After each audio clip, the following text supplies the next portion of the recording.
शान्तम् आदित्यवर्णं तमसः परस्तात् तमेव विदित्वा अतिमृत्युमेति नान्यः पन्था विद्यते जनाय नान्यः पन्था विद्यते जनाय। ఓం శాంతి శాంతి శాంతి. ఓం సత్యార్థ ప్రకాశము అధ్యాత్మ సత్సంగానికి వచ్చేసినటువంటి వారందరికీ నమస్తే, స్వాగతం, సుస్వాగతం. ఓం నమస్తే సర్వేభ్యో నమః. సత్యార్థ ప్రకాశం 252వ పూటలో చూడండి. ఏకాదశి సమోల్లాసం 252వ పూట. సిద్ధాంతి, ఈ అవిద్య సర్వవ్యాపి అయిన సర్వజ్ఞుని గుణమా అల్పజ్ఞుని గుణమా అని చెప్పేసి సిద్ధాంతి ప్రశ్నించినప్పుడు నవీన వేదాంతి సమాధానం ఇస్తున్నాడు ఏంటంటే అల్పజ్ఞునిది. సిద్ధాంతి, నీ మతమునందు అనంత సర్వజ్ఞ చేతనము కాక మరి ఒక చేతనం ఉన్నదా లేదా? అల్పుడు ఎట నుండి వచ్చెను అంటే సర్వజ్ఞుడు ఉన్నాడా లేడా, సర్వజ్ఞుడు లేకుండా అల్పజ్ఞుడు ఎలా వచ్చాడు అనేటువంటిది ప్రకరణం. అంటే జీవుడు ఎక్కడికి వెళ్ళి వచ్చాడు దేవుడు లేకుండా అనేది ప్రశ్నిస్తున్నాడు. చూడండి, నీ మతమునందు అనంత సర్వజ్ఞ చేతనము కాక, సర్వజ్ఞ చేతనము కాక మరి ఒక చేతనం ఉన్నదా అంటే ఇప్పుడు నువ్వు బ్రహ్మనిత్యం జగన్మిత్య సర్వం కల్విదం బ్రహ్మ అని చెప్పేసి ముందు చెప్పావు కదా. నేను జీవుడు లేడు, జీవుడు అనిత్యమే, ప్రకృతి అనిత్యమే, కేవలం బ్రహ్మ ఒకటే నిత్యం అని చెప్పావు కదా. మరి ఆ రకంగా చెప్పినప్పుడు సర్వజ్ఞ చేతనము ఒకటియే కాక మరి ఒక చేతనము ఉన్నదా లేదా? లేకపోతే అల్పజ్ఞుడు ఎక్కడి నుండి వచ్చాడు? అవును, అల్పజ్ఞుడైన చేతనుడ బ్రహ్మము కంటే భిన్నుడని అంగీకరించువేని సరియే, బాగు, మంచిదే. కానీ అది కాక ఆ రకంగా స్వీకరించకుంటే లేకున్నా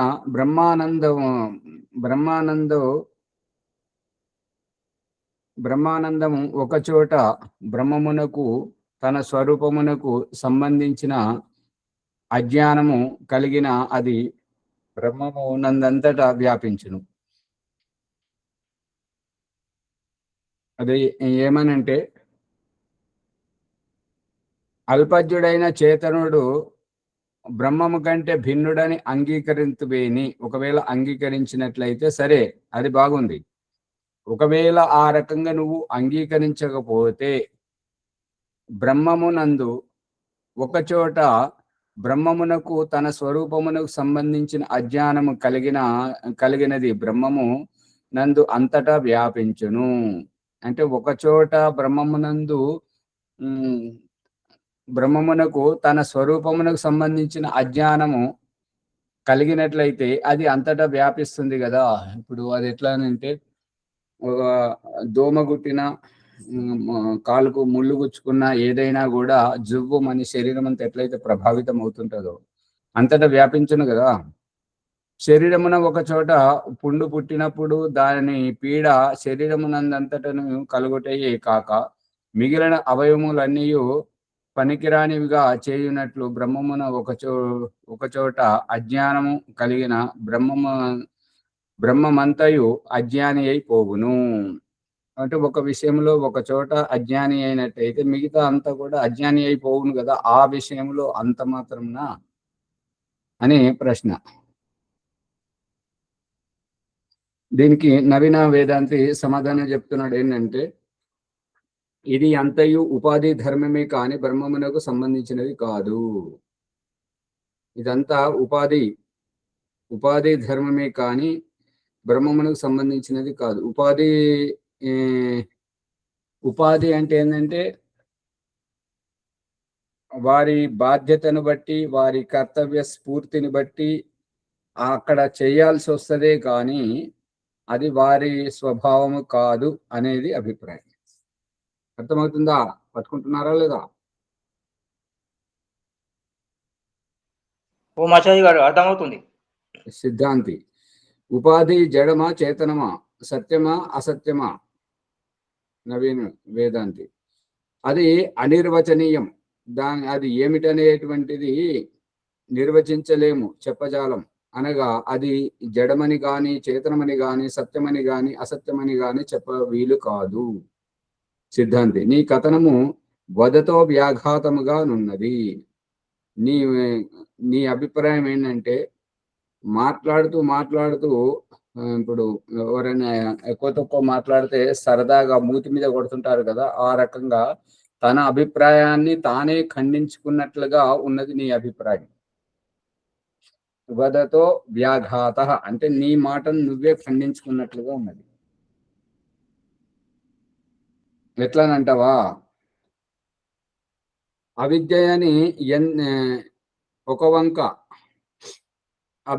ఒక వంక చెప్పుచున్నావు, మరి ఒక వంక జడ చేతన సత్తు అసత్తు శబ్దములచే చెప్పనలవి కాని అనుచున్నావు. అంటే ఒకవైపు ఏమో ఆ అజ్ఞాని అల్పజ్ఞుడు ఆ అవిద్య అని చెప్తున్నావు, మరొక వైపు ఏంటంటే అది చెప్పజాలన్నటువంటిది, పట్టుబడినటువంటిది అనేటువంటిది రెండు రకాలుగా చెప్తున్నావు. నీ మాట మీద నీవే నిలబడట్లేదు, ఖండించుకుంటున్నావు. ఇది ఎట్లున్నదనగా ఇత్తడి కలిసిన బంగారమును షరాఫ్ దగ్గరకు తీసుకొని వెళ్ళి ఇది బంగారమా ఇత్తడియా అని పరీక్షించుకోవడం. అర్థమవుతుంది? అజీ ఆచార్య గారు అర్థమవుతుంది. ఆ రకంగా ఇది దానిని మేలిమి బంగారమా ఇత్తడియా అనేటువంటి పరీక్షించుకున్నట్లుగా ఉంది. ఇది బంగారం, ఆ షరాబ్ దగ్గరికి వెళ్తే ఇది బంగారం కాదు, ఇత్తడి కాదు, ఇది కల్తీ వస్తువు అని చెప్పినట్లుగా ఉన్నది ఈ ప్రసంగం అంతా. రెండును కలిపిన వస్తువు అని తెలిపినట్లున్నది నవీనుడు. చూడండి, ఘటాకాశము, మఠాకాశము, మేఘాకాశము, మహదాకాశము అని ఘటము మఠము మేఘము అను ఉపాధుల వలన ఆకాశము భిన్న భిన్నముగా ప్రతీతమగుచున్నను వానిని తొలగించిన వాస్తవమున మహదాకాశం ఒకటియే. ఇప్పుడు వీరు అంటున్నారు ఏంటంటే కుండ తీసుకుపోయి నదిలో ముంచితే ఆ కుండలో ఉన్నటువంటి నీళ్లు నదిలో ఉన్నటువంటి నీళ్లు వేరువేరుగా కనిపిస్తాయి. అదే కుండ పగలు కొడితే కుండలో నీళ్లు నదిలో నీళ్లు ఒకటే అనిపిస్తాయి కదా. ఆ రకంగానే కుండలో ఉన్న ఆకాశము, మఠంలో ఉన్న ఆకాశము, ఇది మహదాకాశము, ఏ ఆకాశమైనా సరే హద్దులు చెరిపేస్తే అంతా ఒకటే కదా. అజ్ఞాని అయినా విజ్ఞాని అయినా అంత బ్రహ్మమే కదా అని అక్కడికి తీసుకొస్తున్నాడు.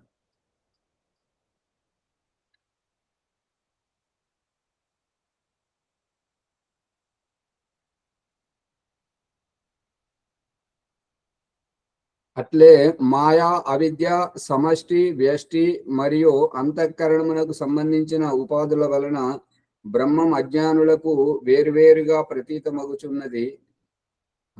ఇక్కడ ఏమంటున్నాడంటే మాయా అవిద్య సమష్టి వ్యష్టి మరియు అంతఃకరణమునకు సంబంధించిన ఉపాధుల వలన బ్రహ్మము అజ్ఞానులకు, ఎవరైతే అజ్ఞానులుగా ఉంటారో వారికి వేరువేరుగా కనిపిస్తుంది. ఇక ఎవరైతే విశాల దృష్టికోణం కలిగి ఉంటుంటారో వారికి అంతా ఒకటిగానే కనిపిస్తుంది. ఈ నవీన సిద్ధాంతి చెప్తున్నటువంటిది వారి అభిప్రాయం ఏంటంటే తప్పు చేసే, ఇప్పుడు మనము మన బుద్ధితోటి మనము ప్రత్యక్షంగా చూస్తూ విచారిస్తున్నటువంటి దాంతో ఏంటంటే తప్పు చేసేవారు వేరు, దాన్ని పట్టుకొని శిక్షించేవారు వేరు అనేటువంటిది ఇద్దరు ఒకరి అభిప్రాయం ఒకరికి కలవకుండా వారి తప్పును నిలదీసి నిజము ఒప్పిస్తూ మళ్ళీ తప్పు చేయకుండా జాగ్రత్త పరుస్తున్నటువంటిది ఇద్దరిని మనం గమనిస్తున్నాం. కానీ ఇతను ఏమంటున్నాడు అని అంటే ఇదంతా ఈశ్వరుని లీలలే, అజ్ఞాని అతడే విజ్ఞాని అతడే, జీవునిగా అజ్ఞానం చేస్తుంటాడు, దేవుడిగా విజ్ఞానాన్ని బోధిస్తుంటాడు అన్నట్టుగా వారితో ఉంది. అంటే అది మనకు బుద్ధి విరుద్ధంగా అనిపిస్తుంది. కానీ వారు ఏమంటున్నారు అంటే అంతా ఈ జీవుడు ఇక్కడ ఉండడు, అక్కడ ఉండడు, ఎక్కడ ఉండడు, ఇక్కడ ఇక్కడ ఉన్నప్పుడు అక్కడికి పోవడానికి, అక్కడ ఉన్నప్పుడు ఇక్కడికి రావడానికి ప్రయత్నం చేస్తుంటాడు. అతనికి ఆ స్థిరమైనటువంటి ఉనికి లేదు కాబట్టి జీవుడు లేడు. ఇక ప్రకృతి ఒకసారి రూపంలో ఉంటుంది, ఒకసారి నిరాకారంగా ఉంటుంటది కాబట్టి ప్రకృతి కూడా చలాయమానంగా ఉంటుంటది. అది దానికి కూడా ఉనికి లేదు. కాబట్టి జీవుడు, ప్రకృతి లేదు, కేవలం బ్రహ్మ మాత్రమే ఎప్పటికీ విద్యమానమై ఉంటాడు. సృష్టి జరిగినప్పుడేమో అండపిండ బ్రహ్మాండాలను తనలో ఇమిడ్చుకున్నట్టుగా మనకు కనబడజేస్తూ ఉంటున్నాడు. ఇక ప్రళయమైనప్పుడు అంత అఖండంగా తానొక్కడే ఉన్నట్టుగా ఉంటుంటాడు, ఎప్పటికీ విద్యమానమై ఉంటాడు. కాబట్టి బ్రహ్మము సృష్టి నడిపిస్తూ కనిపిస్తున్నాడు, ప్రళయం గావిస్తూ కనిపిస్తున్నాడు. ఎప్పటికీ ఆ బ్రహ్మయే ఉంటున్నాడు కానీ ప్రళయంలో జీవాత్మలు లేరు, ప్రకృతి లేదు. సృష్టిలో మాత్రమే జీవాత్మలు కనిపిస్తున్నారు. కాబట్టి శాశ్వత సత్తా లేనటువంటి వారిని అంగీకరించడం సరైనటువంటిది కాదు అనేటువంటిది నవీన వేదాంత యొక్క అభిప్రాయం.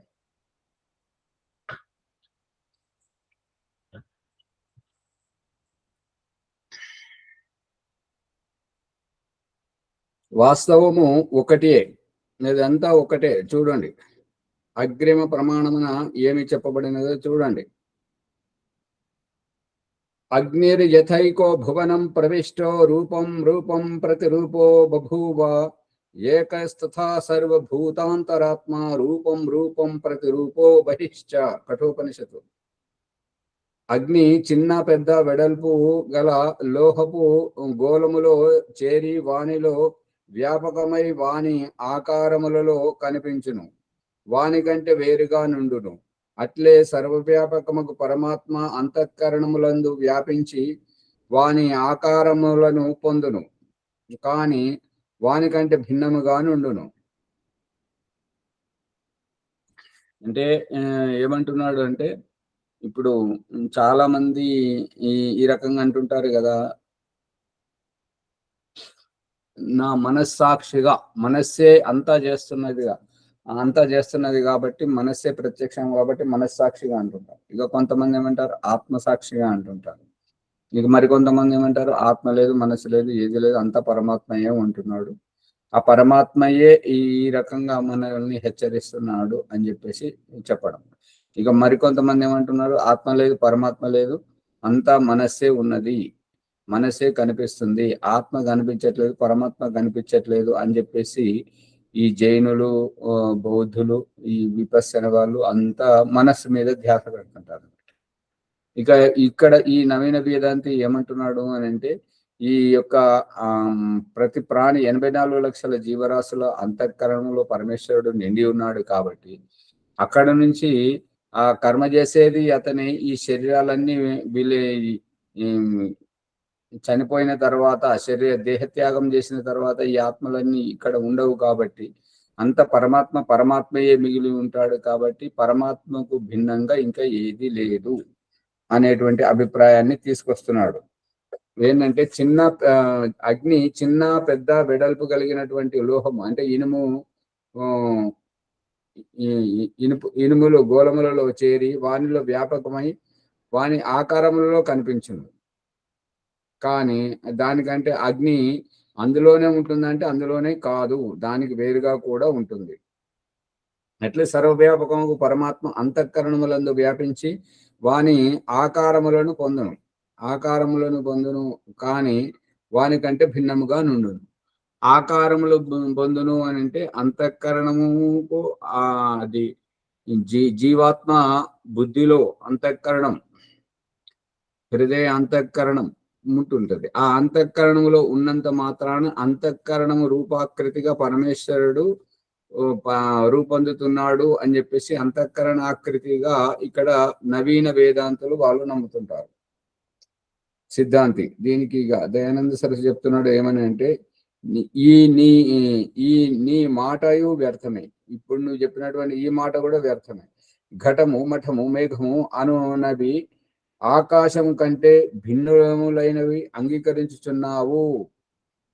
ఆకాశంను సిద్ధింపజేయడానికి ఆకాశం కంటే భిన్నమైనటువంటి ఘటము మఠము పటము ఇవన్నీ నువ్వు స్వీకరిస్తున్నావు కదా.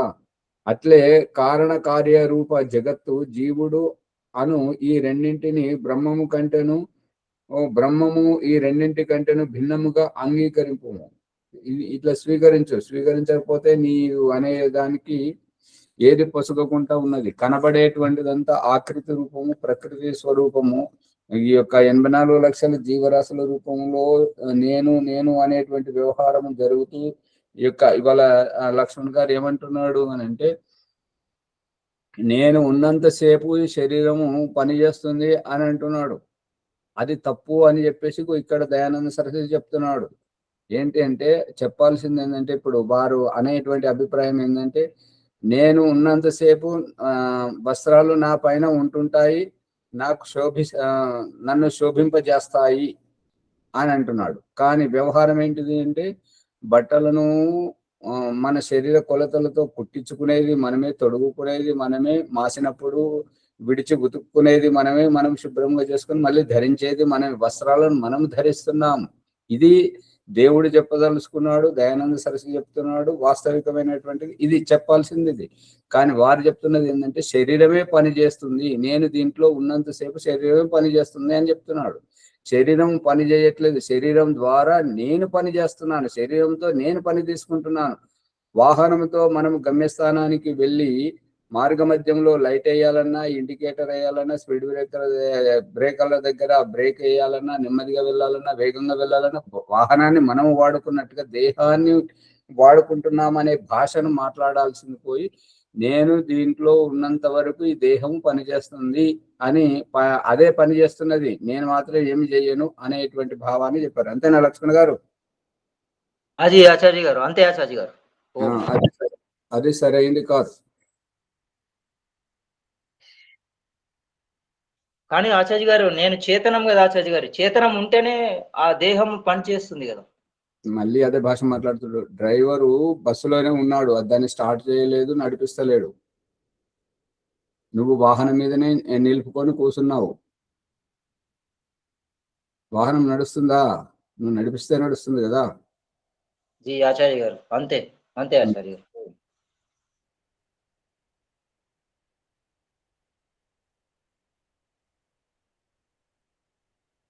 నవీనం.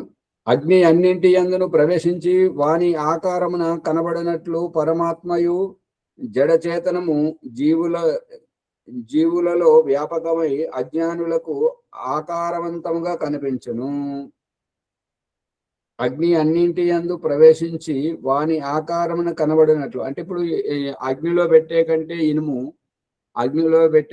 ఇనుము ఒక రకంగా కనబడుతుంది, నల్లగా కనబడుతుంది. అగ్నిలో పెట్టినప్పుడు అది వేడయి అగ్నిమయమైనప్పుడు అగ్నిగోళంగా కనిపిస్తుంది. ఇంకో ఈ రహస్యాన్ని అతను చెప్పాలనుకున్నాడు.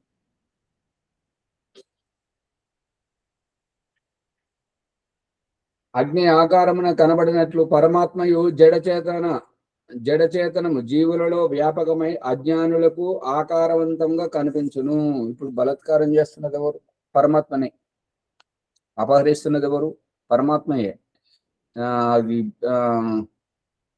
ఎత్తుకపోయి కిడ్నీలు అమ్ముకుంటున్నది ఎవరు? పరమాత్మయే అని ఈ నవీన వేదాంతుల యొక్క అభిప్రాయం. అంత జీవుల రూపంలో వేరువేరుగా కనిపిస్తూ అంత వ్యవహారం అంతా జీవులుగా వ్యవహారం చేస్తున్నది పరమాత్మయే అని అతను అంగీకరిస్తున్నాడు. కాబట్టి ఇప్పుడు జరుగుతున్నటువంటి బలత్కారం కానీ, హత్యలు కానీ, దోపిడీలు, దొంగతనాలు ఏవైతే అనైతిక వ్యవహారం ఏదైతే జరుగుతుందో అదంతా పరమాత్మని చేత ఈ నవీన వేదాంతులు చేయిస్తున్నారు.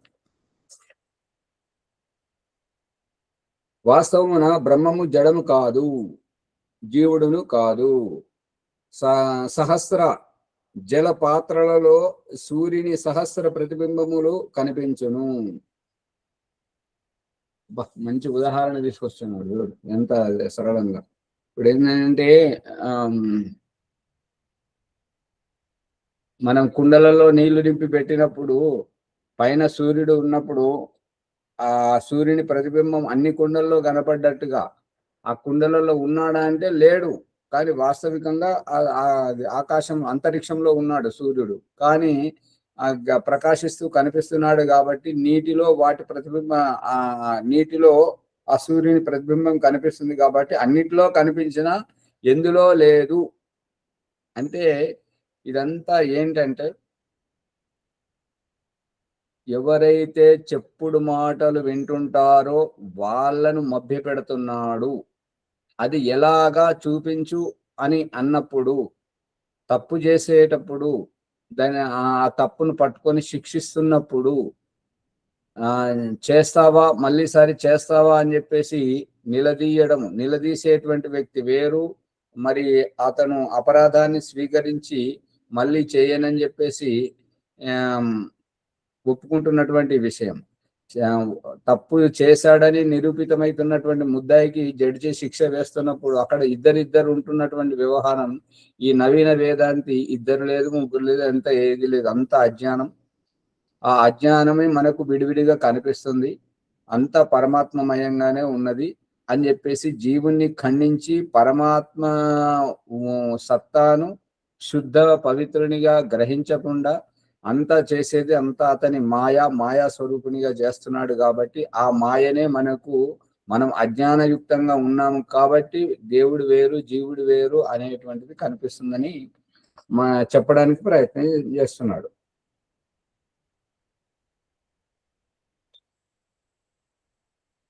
వాస్తవమున సూర్యుడు ఒక్కడే. జల కలశములు నష్టమైన జలము భూమిపై వ్యాపించను. అదే ఇప్పుడు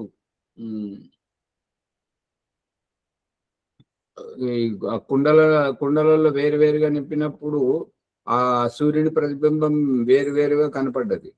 అదే మరి ఆ కుండలను పగలగొడితే మరి నీళ్ళన్నీ భూమి మీద వ్యాపిస్తుంటాయి. కాబట్టి మరి ఆ వ్యాపించిన దాంట్లో అన్ని భూమి మీద నిలబడ్డటువంటి నీళ్ళల్లో ఒకే సూర్యుడు కనిపిస్తాడు.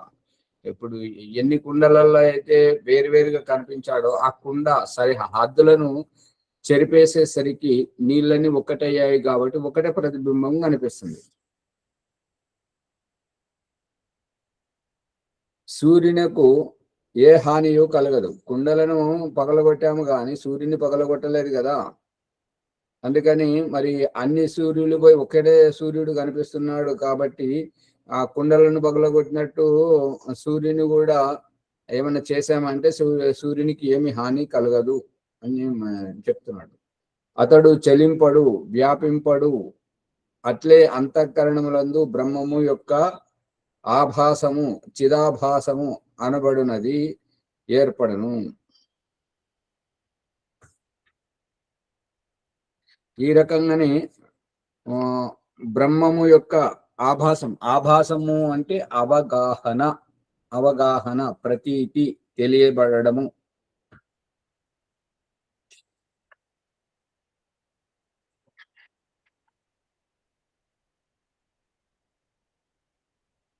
అంతఃకరణం ఉన్నంత వరకు చిదాభాసమనబడు జీవుడుండును.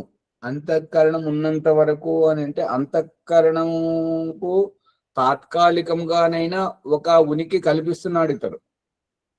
ఇప్పుడు ఓం ప్రకాశు పూర్వాభ్యాసములో కూడా చెప్తున్నాడు. మళ్ళీ ప్రసంగానుసారంగా ఏంటంటే శిశువుగా పుట్టి ఆయువు ఉన్నంత వరకు బ్రతికి ఆయువైపోగానే చనిపోవడం అనే ప్రకరణం ఎట్లయితే చెప్తున్నాడు ఇతను కూడా అదే అంటున్నాడు. ఏమని అంటున్నాడంటే అంతఃకరణం ఉన్నంత వరకు చిదాభాసం అనబడు జీవుడు ఉండును. మళ్ళీ జీవుని తీసుకొస్తున్నాడు. బ్రహ్మంను ఆగం చేసేసి మళ్ళీ జీవుని తీసుకొస్తున్నాడు. అంటే ఇతని అభిప్రాయం ఏంటంటే ఇప్పుడు చెప్తున్నాడు కదా ఓం ప్రకాష్, ఆయువు పూర్తయ్యే నాటికి అసఫలమైన కర్మలను సంగ్రహించుకుంటే చనిపోతాడు. ఆ అసఫలమైనటువంటి కర్మల యొక్క పరిణామాన్ని ప్రతిఫలితాన్ని అనుభవించడానికి పునర్జన్మలోకి వెళ్ళిపోతుంటాడు. ఎవరైతే సత్కార్యాలను చేసి పుణ్యం సంగ్రహించుకుంటారో వారు సద్గతిని జీవన్ముక్తిని పొందుతుంటారు. ఈ రకంగా రెండు మార్గాలు ఉన్నప్పుడు ఈ అంతఃకరణం ఎప్పటి వరకు ఉంటుంటది అని అంటే ఈ కర్మముల యొక్క చెల్లుబాటు అయ్యే వరకు ఉంటుంటది. ఆ కర్మం చెల్లుబాటు అయ్యే వరకు జీవుడు ఉంటాడు. కర్మం చెల్లుబాటు అయిన తర్వాత జీవుడు దేవుడిలో కలిసిపోతుంటాడు. కానీ బ్రతికినంత కాలం ఎప్పుడు దేవుడి పేరు తీసుకొని ఎప్పుడు ధ్యానం ఉపాసన చేయనటువంటి వ్యక్తి కూడా చనిపోతే ఏమైందంటే శివైక్యమైపోయాడు, బ్రహ్మలీనం అయిపోయాడు అని చెప్పేసి అంటుంటారు. అదంతా అజ్ఞానము అని. అంతఃకరణము అజ్ఞానము వలన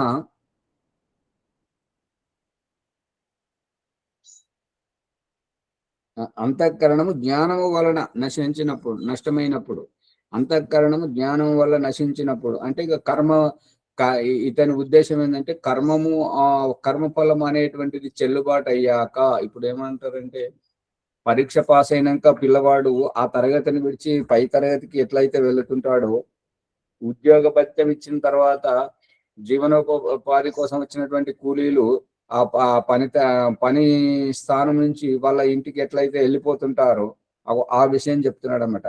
అంతఃకరణము నష్టమైనప్పుడు జీవుడు బ్రహ్మస్వరూపుడు అగును. అంటే అజ్ఞానము లేదు అతనికి అసంతృప్తి లేదు కాబట్టి అతడు జీవన్ముక్తిని పొందాడే కాబట్టి జీవన్ముక్తి దశను బ్రహ్మగా ఈ యొక్క నవీన వేదాంతులు అంగీకరిస్తున్నారు. ఆ విషయాన్ని చెప్తున్నాడు. ఈ చిదాభాసము జీవుడు తన బ్రహ్మ రూపమును తెలుసుకొనిన వాడై తనను భోక్తగా, సుఖిగా, దుఃఖిగా, పాపిగా, పుణ్యవంతునిగా ఎంచి జన్మ మరణములు తనలో ఆరోపించుకొనున్నంత వరకు సంసారపు బంధనముల నుండి ముక్తుడు కాడు.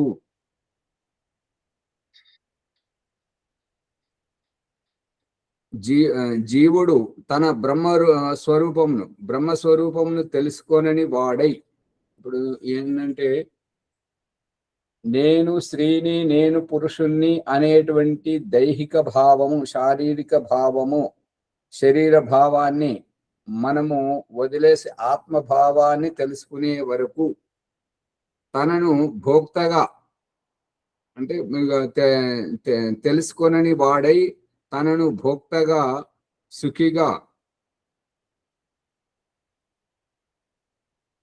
ఇది చాలా మనోరంజకంగా వస్తున్నది. దీన్ని పట్టుకుంటే మన ఆత్మ సాక్షాత్కారంలో మనకు సహకరిస్తుంటది. ఏమని చెప్తున్నాడంటే ఈ చిదాభాసం అంటే ఈ చిత్తు యొక్క అవగాహన, మా చిత్తము, మనసు అనే అవగాహన అది ఎవరిది అంటే జీవుడు తన బ్రహ్మస్వరూపం అంటే పూర్ణ ఇప్పుడు అక్రియ ధ్యానంలో ఓం ప్రకాష్ చెప్పినట్టుగా మరి అందరూ గ్రహిస్తున్నాం కదా.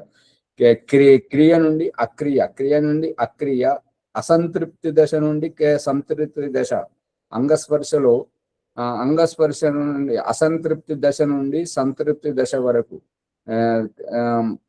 మాట్లాడాలి అనే వరకు అసంతృప్తి, మాట్లాడిన తర్వాత తృప్తి. ఈ తృప్తి ప్రతి దాంట్లో చూసే దాంట్లో తృప్తి, వినే దాంట్లో తృప్తి, చేసే దాంట్లో తృప్తి, తినే దాంట్లో తృప్తి, యజ్ఞము, ధ్యానము, విసర్జన, ప్రతి దాంట్లో చేసే దాంట్లో ఎప్పుడైతే ఈ అన్ని తృప్తులైతే సంగ్రహితం అవుతుంటాయో అతనిలో ఏమాత్రం ఏ కొసన కూడా ఎటువంటి అసంతృప్తి లేదో అదే ముక్తి భావం.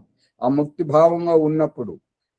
భావంగా ఉన్నప్పుడు బ్రహ్మమయంగా, పూర్ణ జ్ఞానిగా, ఇంకా ఎప్పుడైతే అసంతృప్తిమయంగా ఉన్నప్పుడు తనను భోక్తగా, స్త్రీ శరీరంలో ఉన్నప్పుడు శారీరకంగా, పురుష శరీరంలో ఉన్నప్పుడు నపుంసక శరీరంలో ఉన్నప్పుడు, పశు శరీరంలో ఉన్నప్పుడు ఈ శారీరకం భోక్తగా, సుఖిగా, దుఃఖిగా, పాపిగా, పుణ్యవంతునిగా ఎంచి జన్మ మరణములు తనలో ఆరోపించుకొనున్నంత వరకు.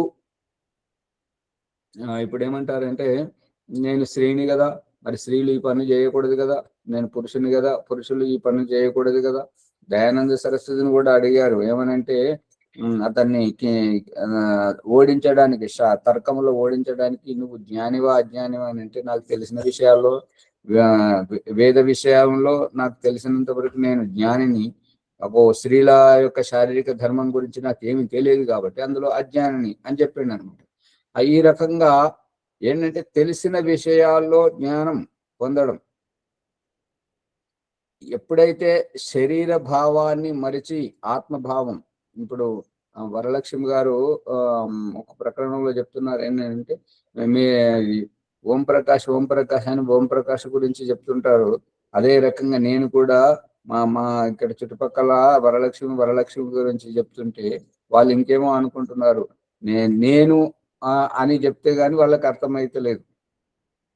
ఇలాగే అన్నారు కదమ్మా వరలక్ష్మి గారు, అంతేనా? అవునా ఇప్పుడు ఎవరైతే నేను అంటుంటారో అది ఆత్మభావం వర్తిస్తుంటది, అహంకారం భావం వర్తిస్తుంటది. ఇప్పుడు ఉదాహరణకు ఓం ప్రకాష్ తనను ఓం ప్రకాష్గా చెప్పుకుంటున్నాడు అని అంటే సమాజము నన్ను ఓం ప్రకాష్గా గుర్తించింది కాబట్టి ఓం ప్రకాష్ అని చెప్పబడుతుంది. అంతేగాని ఈ శరీరము ఓం ప్రకాష్ కాదు, ఈ ఆత్మ ఓం ప్రకాష్ కాదు. కాకపోతే ఈ ఆత్మ శరీరం యొక్క కలయికకు, సంయోగానికి, జన్మకు వీరు ఈ పేరు పెట్టుకున్నారు. ఈ సంయోగం, ఈ ఎడబాటు ఆత్మ శరీరం నుండి వేరైపోయినప్పుడు ఈ ఓం ప్రకాష్ అనేటువంటిది ఇక పిలువబడదు, ఇక చెల్లుబాటు కాదు. ఎందుకు కాదు? ఆత్మనే పలికింది కదా శరీరంలో ఉన్నప్పుడు. మరి మృత్యువులో ఆత్మ ఎప్పటికీ విద్యమానమై ఉంటది కదా, ముక్తిలో కూడా ఉంటుంటది కదా, మృత్యువులో ఉంటుంటది, ముక్తిలో ఉంటుంటది. విద్యమానమై ఉన్నప్పుడు ఓం ప్రకాష్ అని ఎవరైనా పిలిస్తే పలకలేదు కదా. అంటే పలకడానికి ఏ దేహంతోటైతే సమాజం గుర్తించి ఓం ప్రకాష్ అని అన్నదో ఆ ఓం ప్రకాష్కు ఓం ప్రకాష్ అని పిలిచేటువంటి పిలుపుకు ప్రత్యుత్తరం ఇచ్చేటువంటి ఈ దేహము లేదు. దేహం ద్వారానే ఆత్మ మాట్లాడుతుంది, దేహం ద్వారానే చూడబడుతుంది అనేటువంటిది మనం దీన్ని గ్రహించాలి. దేహం ద్వారానే పనిచేస్తుంది అనేటువంటిది. అంతేగాని దేహమే పనిచేస్తుంది అని అనడం సరైనది కాదు. దేహమే పనిచేస్తే అంత్యక్రియల్లో మరి అంత్యక్రియలకు తీసుకెళ్లేటప్పుడు కానీ, చనిపోయినప్పుడు కానీ అందరు వచ్చినప్పుడు మరి ఆ దేహం పలకాలి కదా, పలకదు. కాబట్టి అది దేహ వ్యాపారం కాదు, ఇది ఆత్మ వ్యాపారం. కాబట్టి ఆత్మయే దేహం ద్వారా చేస్తుంది, అంతే.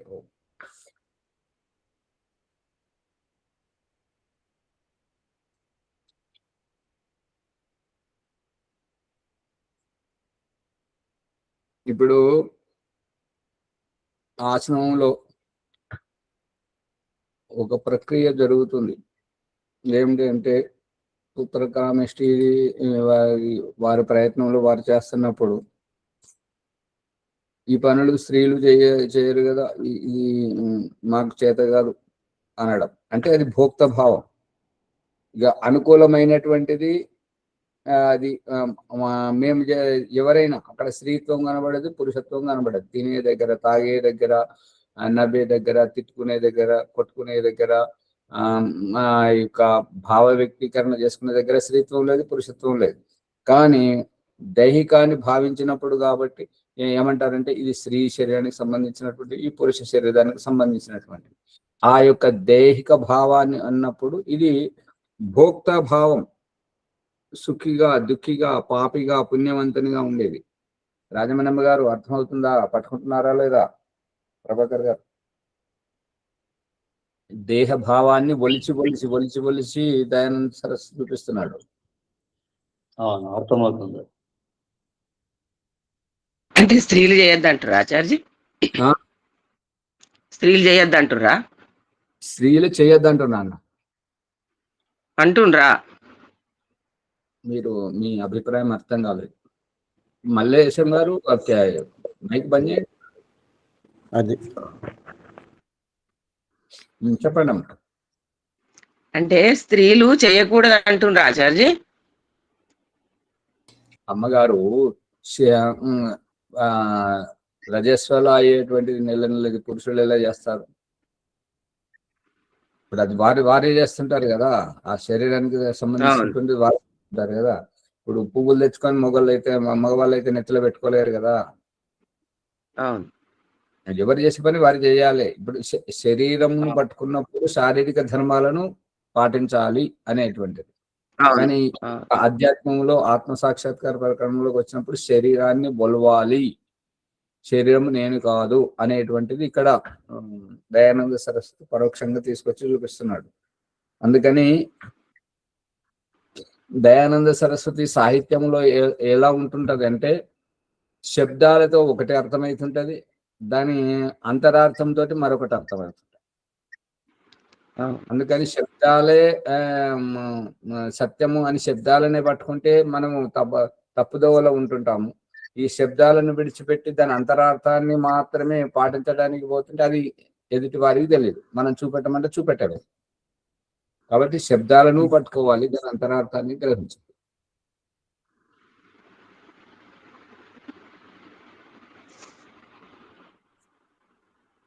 సిద్ధాంతి, చెప్పండి. ఈ సిద్ధాంతి, నీ ఈ దృష్టాంతం కూడా వ్యర్థమే. నువ్వు చూపెట్టినటువంటి ఈ దృష్టాంతం ఏదైతే భోక్త, సుఖి, దుఃఖి, పాపి, పుణ్యాత్ముడిగా ఈ దృష్టాంతం ఏదైతే చూపించావో అది కూడా వ్యర్థమే. కారణం ఏమన్నా, ఎందుకంటే సూర్యుడు ఆకారవంతుడు అనగా సూర్యునికి ఆకారం ఉన్నది, జలకుండములకును ఆకారం ఉన్నది. సూర్యుడు జలకుండములకు వేరుగా దూరమున నున్నాడు. అందువలన సూర్యుని ప్రతిబింబములు జలకలశములందు ఏర్పడను. సూర్యుడు జలకలశములు నిరాకారములైనను పరస్పరము దూరముగా ఉండకున్నను ప్రతిబింబములు కలగవు. అదే ఇప్పుడు ఏంటంటే ఈ వర్ష ఋతువులో మోటార్లు కాలిపోతుంటే వాటిని తడిసిపోతుంటాయి కదా, నీళ్ళలో తడిసిపోతుంటే ఆ లైట్ను తీసుకొచ్చి మోటార్ లోపల పెట్టేసి ఆ తడిని ఆరబెడుతుంటారు, చూసారా? వ్యవసాయదారులు లేరు, భీమరావు గారు లేరు. చూసాం మరి ఆ రకంగా పెట్టినప్పుడు దయానంద సరస్వతి ఏమంటున్నాడంటే సూర్యుడు పైన ఉన్నాడు కాబట్టి అన్ని కుండలలో కనబడ్డాడు. అదే ఇప్పుడు ఈ మోటార్లు, తడిసిన మోటార్లను వేడి చేయడానికి ఆ మోటార్ లోపల ఎట్లయితే పెడుతుంటారో అట్లా ఒక్కొక్క కుండలకు దగ్గరగా ఉన్నప్పుడు ఏ కుండ దగ్గర అయితే ఉంటాడో ఆ కుండలోనే సూర్యుడు కనిపిస్తాడు, కానీ వేరే కుండల్లో కనిపించాడు కదా. అందుకని నువ్వు చెప్పేదంతా వ్యర్థము అని చెప్పేసి నవీన వేదాంతి అభిప్రాయాన్ని ఖండిస్తున్నాడు.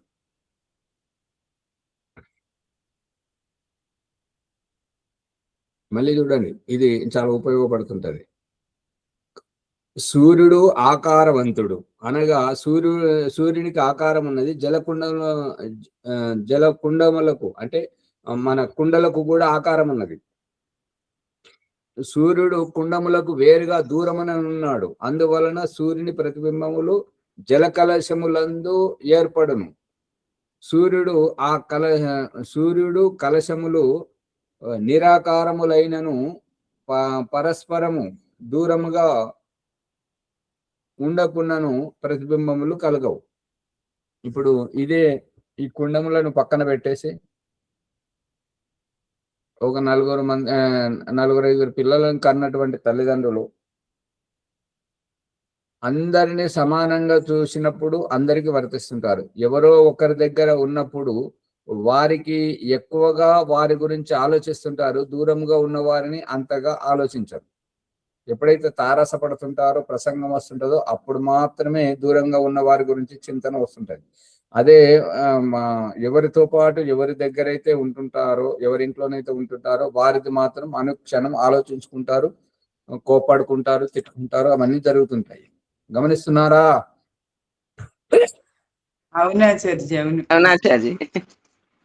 ఇదే చెప్తున్నాడు అన్నట్టుగా దయానంద సరస్వతి. అదే అవి రెండు నిరాకారం, సూర్యుడు నిరాకారం, మరి కుండలు నిరాకారం. మరి సూర్యుడు కుండలు దగ్గరగా ఉన్నప్పుడు అవి ఒక్క దాంట్లోనే కనిపిస్తాయి కానీ అన్నిట్లలో కనిపించవు, అది చెప్తున్నాడు. పరమేశ్వరుడు నిరాకారుడు, పరమేశ్వరునికి ఆకారం లేదు.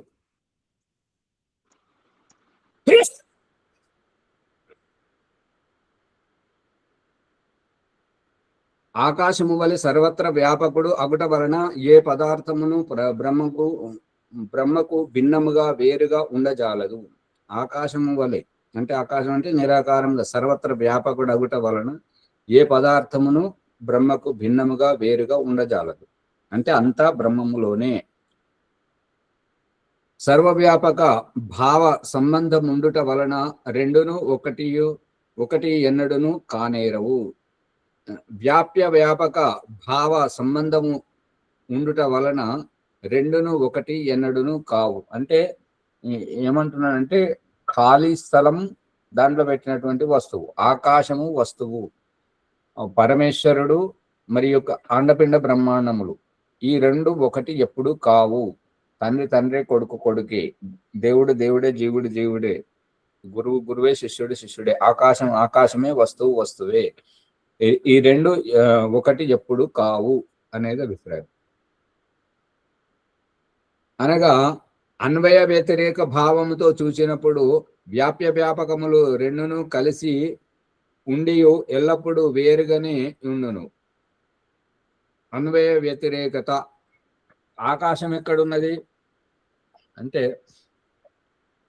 ఇప్పుడు ఈ ఆకాశాన్ని పక్కన పెడితే ఈ రహస్యాన్ని తెలుసుకోవడం గురించి దేవుడు మనకు దృష్టాంతంగా చూపిస్తున్నటువంటిది ఏంటంటే, గర్భంలో ఎదుగుతున్న పిండము గర్భం నుంచి బయటకు వచ్చిన తర్వాత మన కళ్ళ ముంగట మనకు చూపిస్తున్నటువంటి రహస్యం ఏంటంటే, వెంట్రుక వెంట్రుకలో పెరుగుతుంది, ఎముక ఎముకలో పెరుగుతుంది, మాంసం మాంసంలో పెరుగుతుంది, నరాలు నరాలలో పెరుగుతున్నాయి, మధ్య మధ్యలో పెరుగుతుంది, గోరు గోరులో పెరుగుతుంది, పన్ను పన్నులో పెరుగుతుంది. ప్రతి దాంట్లో ఆకాశం ఉన్నది కాబట్టి ఆ రహస్యాన్ని ఇక్కడ చెప్తున్నాను.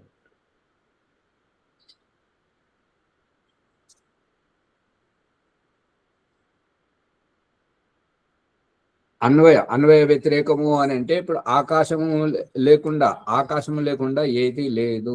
ఆకాశం అంటే ఖాళీ స్థలం. ఖాళీ స్థలం లేకుండా ఏ వస్తువు వస్తువుకు ఉనికి ఉండదు, అది పెరగదు, తరగదు, దానికి అసలు అస్తిత్వం ఉండదు. ఆకాశం ఉన్నది కాబట్టి ఆకాశంలోనే అన్ని ఉన్నాయి అని చూపించడమే ముఖ్య ఉద్దేశం.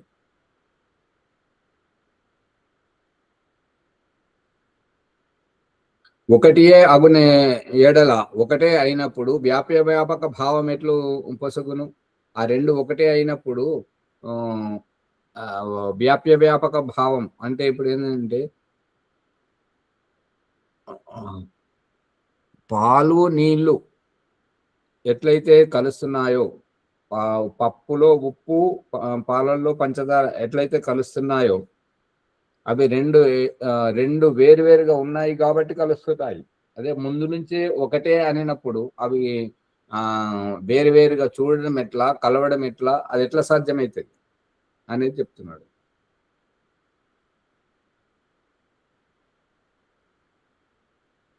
వ్యాప్య వ్యాపక సంబంధము కలగదు. బృహదారణ్యకము యొక్క అంతర్యామి బ్రహ్మమున స్పష్టంగా వ్రాయబడి ఉన్నది.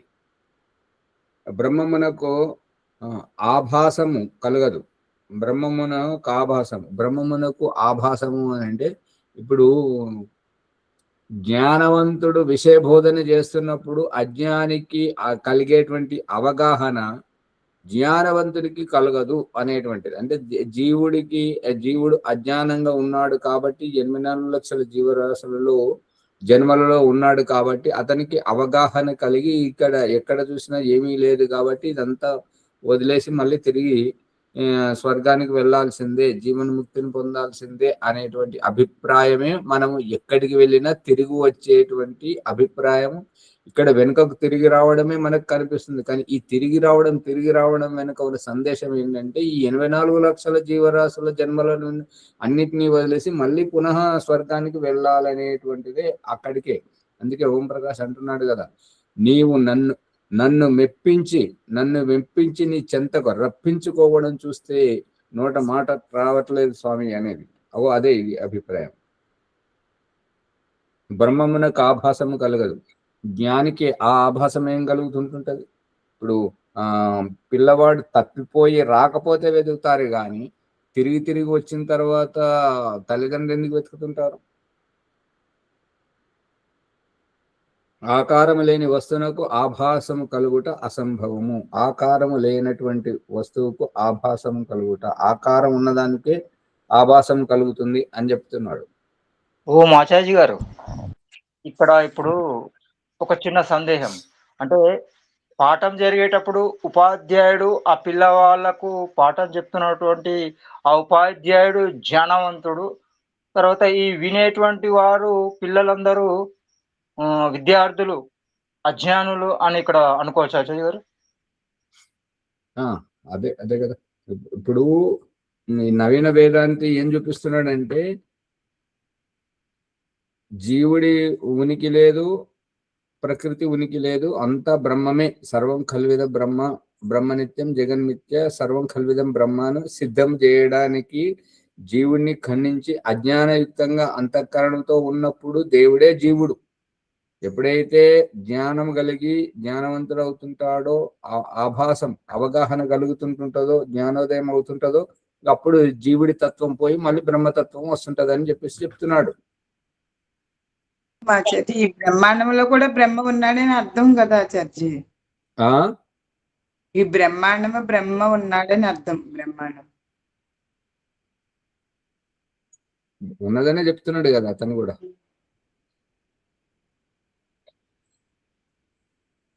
సమయం అవుతుంది, దీన్ని ముందుకు తీసుకెళ్ళండి. ఓం సర్వేభ్యో నమస్తే. సత్యార్థ ప్రకాశం ఏకాదశ సముల్లాసం నుండి ఇక్కడ నవీన వేదాంతికి తర్వాత సిద్ధాంతికి మధ్యన ఈ బ్రహ్మం పైన, బ్రహ్మతత్వం పైన ప్రశ్నోత్తరాలు సందేహ రూపంలో చర్చను మనము ఈ ఎపిసోడ్లో వింటున్నాం. ఇందులో ఎన్నో సందేహాలకు నవీన వేదాంతి సందేహాలకు సిద్ధాంతి సమాధానాలు ఇస్తూ బ్రహ్మం అంటే ఏందనే విషయాన్ని తెలియపరుస్తున్నాడు. కాబట్టి దీని ద్వారా మనము అనేక విషయాలు తెలుసుకుంటున్నాం. బ్రహ్మ అంటే ఏందనేది జ్ఞానాన్ని కూడా పొందుతున్నాం. కాబట్టి ఈ విషయాలందరికీ అందించడానికై ఎపిసోడ్ను లైక్ చేద్దాం, షేర్ చేద్దాం, సబ్స్క్రైబ్ చేసి గంట సింబల్ నొక్కి ఈ జ్ఞానాన్ని అందరికీ అందించాలని కోరుతున్నాం. ఈ విషయాల్లో ఇంకేమైనా సందేహాలు ఉంటే ప్రశ్న రూపంలో కామెంట్ బాక్స్లో రాసి సందేహ నివృత్తి చేసుకోగలరని మనవి. ఈ విషయాలను ఎన్నో ఉదాహరణలతో మనకు వివరిస్తున్న ఆచార్య గారికి ధన్యవాదములు. తర్వాత ఈరోజు వైదిక సంధ్య సోమవారం, మంగళవారం. ఈరోజు మంగళవారం. ఎవరు చేయిస్తారో కానీ ఎవరైనా చేయండి వాళ్ళకి. సువర్చలమ్మకు బదులుగా ఇంకెవరైనా తీసుకోవాలని మనది. రాజమానమ్మ గారు చేయిస్తారా?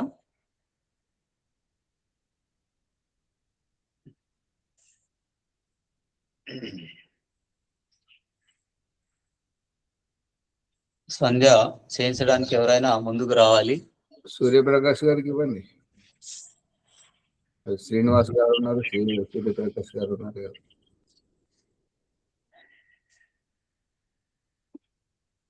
సూర్యప్రకాష్ గారు ఉన్నారా? సంధ్య చేయించండి. మామూలుగా మీకు వచ్చే విధానంలో చేయించండి. నేను లోకల్ని పెట్టినా.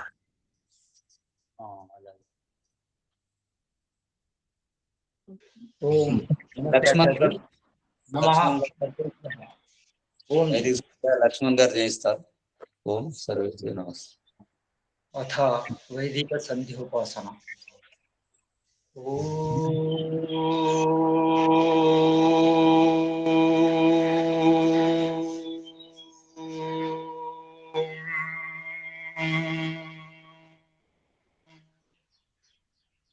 ఓం అమృతోపస్తరణమసి స్వాహా. ఓం అమృత అభిధానమసి స్వాహా. ఓం సత్యం యశః శ్రీర్మైశ్రీః శ్రేతాం స్వాహా. ఆచమన మంత్రం. ఓం షన్నో దేవీరభిష్టయా ఆపో భవంతు పీతయే శయ్యోరభిస్రవంతు నః. ఇంద్రియ స్పర్శ మంత్రం.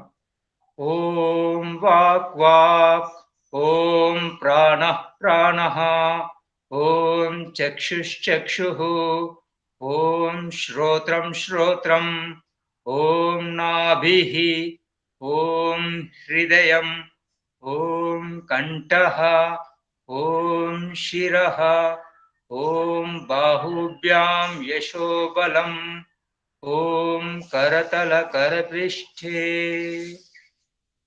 तथा मार्जनमन्त्राः।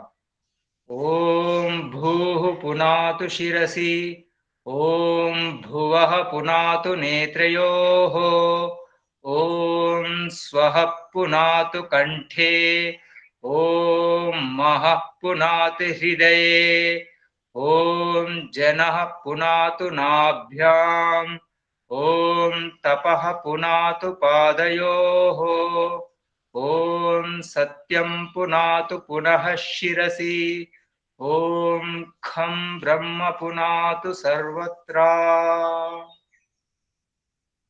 अथ प्राणायाम मन्त्रम्। ॐ भूः, ॐ भुवः, ॐ स्वः, ॐ महः, ॐ जनः, ॐ तपः, ॐ सत्यम्। अथ अघमर्षण मन्त्रम्। ॐ ऋतं च सत्यं च विद्धात् तपसोऽध्यजायत, ततो राज्यजायत, ततः समुद्रो अर्णवः, समुद्राद्धर्णवादधि संवत्सरो अजायत, अहोरात्राणि विदधद्विश्वस्य विशतो वशी, सूर्याचन्द्रमसौ दाता यथा पूर्वमकल्पयत्, दिवं च पृथिवीं चान्तरिक्षमथो स्वः।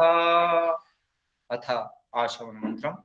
ॐ शन्नो देवीरभिष्टया आपो भवन्तु पीतये, शय्योरभिस्रवन्तु नः। अथ मनसा परिक्रमण मन्त्रः।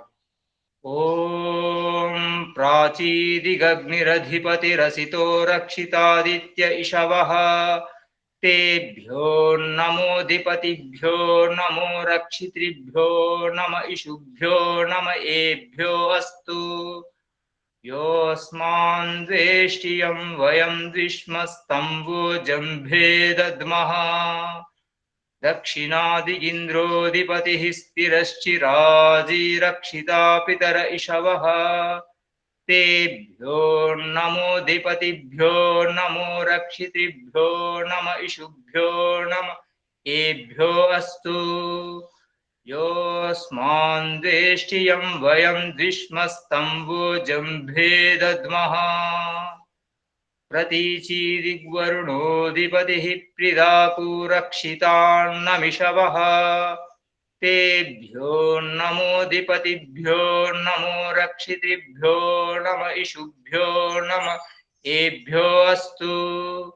योऽस्मान् वेष्टियं वयं द्विष्मस्तम्भो जम्भे दद्मः, उदीचीदिक्सोमोऽधिपतिः स्वजो रक्षिताः शनिरिषवः, तेभ्यो नमोऽधिपतिभ्यो नमो रक्षितृभ्यो नम इषुभ्यो नम एभ्यो अस्तु। योऽस्मान् वेष्टियं वयं द्विष्मस्तम्भो जम्भे दद्मः, ध्रुवादिग्विष्णुरधिपतिः कल्माषग्रीवो रक्षिता वीरुधैषवः, तेभ्यो नमोऽधिपतिभ्यो नमो रक्षितृभ्यो नम इषुभ्यो नम एभ्यो अस्तु। योऽस्मान् वेष्टियं वयं द्विष्मस्तम्भो जम्भे दद्मः, ऊर्ध्वादिबृहस्पतिरधिपतिः श्वित्रो रक्षिता वर्षविषवः, तेभ्यो नमोऽधिपतिभ्यो नमो रक्षितृभ्यो नम इषुभ्यो नम एभ्यो अस्तु। योऽस्मान् वेष्टियं वयं द्विष्मस्तम्भो जम्भे दद्मः। अथ उपस्थान मन्त्राः। ओ जातवेदसे शृण्वामा सोममरातीयतो निदहाति वेदः, स नः पर्षदति दुर्गाणि विश्वा नावेव सिन्धुं दुरितात्यग्निः।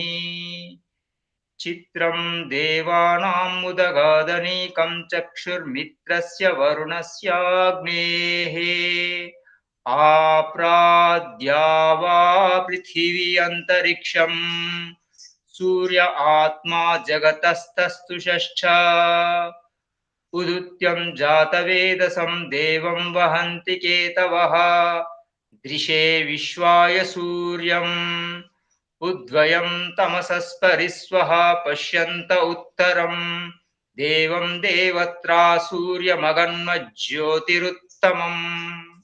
अथ प्रायश्चित्त मंत्रम्। ॐ तच्चक्षुर्देवहितं पुरस्तात् शुक्रमुच्छरत् पश्येम शरदः शतं जीवेम शरदः शतं शृणुयाम शरदः शतं प्रब्रवाम शरदः शतम् अदीनाः स्याम शरदः शतं भूयश्च शरदः शतात्। पुनराचमन मंत्रम्।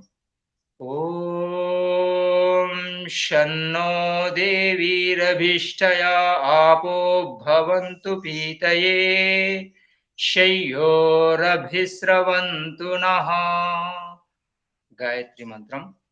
ॐ भूर्भुवस्वः तत्सवितुर्वरेण्यं भर्गो देवस्य धीमहि धियो यो नः प्रचोदयात्। సమర్పణ భావము। ఓ పరమేశ్వర, మీ అనంత కృప వలన చేయబడుచున్న ఈ జప ఉపాసనాది కర్మల ద్వారా మేము ధర్మ అర్థ కామ మోక్షములనే చతుర్విధ పురుషార్థముల సిద్ధిని సత్వరమే ప్రాప్తించుకున్నట్టు మమ్ము అనుగ్రహింపుము స్వామి। నమస్కార మంత్రం। ఓం నమః శంభవాయ చ మయోభవాయ చ నమః శంకరాయ చ మయస్కరాయ చ నమః శివాయ చ శివతరాయ చ। ఆచమన మంత్రం। ఓం శన్నో దేవీరభీష్టయా ఆపో భవంతు పీతయే शय्योरभिस्रवन्तु नः। ॐ शान्ति शान्ति शान्तिः। इति वैदिक संधि उपासना। अथ शांति पाठम्। ॐ द्यौः शान्ति अन्तरिक्षं शान्ति पृथिवी शान्ति आपः शान्ति ओषधयः शान्तिर्वनस्पतयः शान्तिर्विश्वे देवाः शान्तिर्ब्रह्म शान्तिः सर्वं शान्तिः शान्तिरेव शान्तिः सामा शान्तिरेधि। ॐ शान्ति शान्ति शान्तिः। ओम नमस्ते आचार्य महोदय। नमः सर्वेभ्यः। ओम ओम नमस्ते आचार्य, सर्वेभ्यो नमः। ओम नमस्ते आचार्य, सर्वेभ्यो नमः। सर्वेभ्यः। ఓం